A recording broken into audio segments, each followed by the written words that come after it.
Berbelanja adalah kegiatan yang sering kita jalani untuk membeli sesuatu yang kita inginkan. Mulai dari belanja bulanan, belanja untuk keperluan spesifik, dan juga belanja untuk mencari kudapan. Di akhir transaksi, penjual atau kasir akan memasukkan barang belanjaan kita ke dalam kantong plastik. Hal ini untuk mempermudah kita membawa barang belanjaan tersebut. Tapi kenapa ya? Walaupun inovasi manusia sudah menghasilkan alternatif lain, kita masih saja menggunakan kantong plastik secara umum.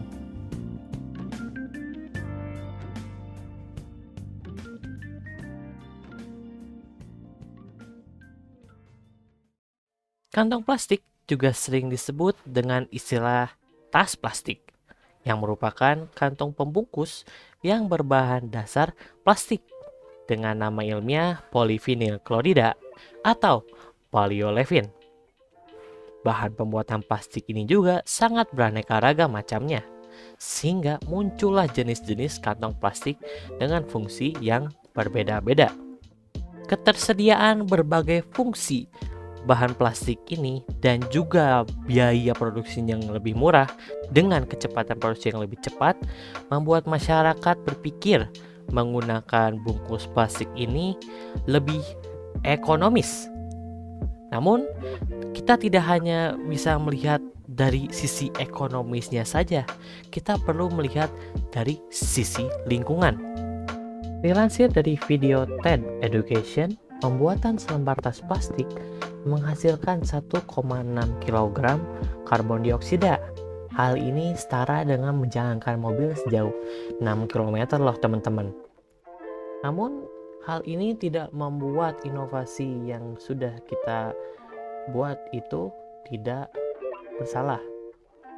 Salah satu contohnya, pembuatan satu lembar tas kertas bisa menyumbangkan sekitar 5,5 kg karbon dioksida jika biaya karbon untuk menghilangkan pohon dan ekosistemnya itu juga dihitung. Sementara itu, menanam kapas adalah proses yang membutuhkan banyak air dan juga energi. Proses lembar tas kain katun atau yang kita sering kenal dengan tote bag menghasilkan sekitar 272 karbon dioksida.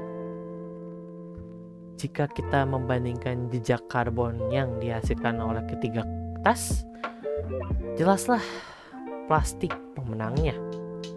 Namun, dampak lingkungan juga perlu diperhatikan oleh cara penggunaan tas-tas tersebut.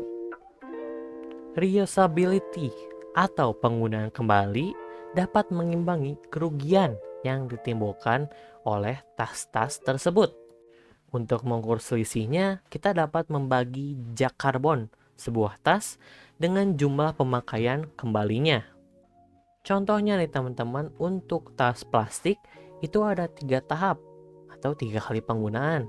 Yang pertama itu dari penjual saat kita menerimanya. Yang kedua adalah penggunaannya sebagai tempat penyimpanan sementara oleh kita sendiri. Dan yang ketiga itu adalah kegunaannya sebagai kantong sampah. Jejak karbon tas kain juga dapat dikurangi dengan cara yang sama. Jika digunakan berkali-kali, bahkan beratus-ratus kali dari ketiga pilihan tas di atas, tas kain tahan lebih lama dan kemungkinan besar digunakan kembali. Lantas, apa sih keuntungan lain menggunakan tote bag? Nomor 1 nih, keuntungan menggunakan tote bag ialah bahannya itu lebih kuat dari yang lainnya, sehingga dijamin lebih aman saat membawa barang-barang yang lebih berat. Dengan menggunakan tote bag juga dapat membantu hidup kita jadi lebih hemat. Dengan adanya tote bag, kita tidak perlu lagi membeli tas plastik yang dimasukkan ke dalam bil kita. Walaupun hanya sekitar 500 perak, hal ini dapat secara tidak langsung membuat kita lebih hemat karena tidak mengeluarkan 500 perak itu dalam berpuluh-puluh bahkan beratus-ratus kali kita belanja. Dan yang terakhir, mungkin ini jarang diperhatikan oleh orang-orang.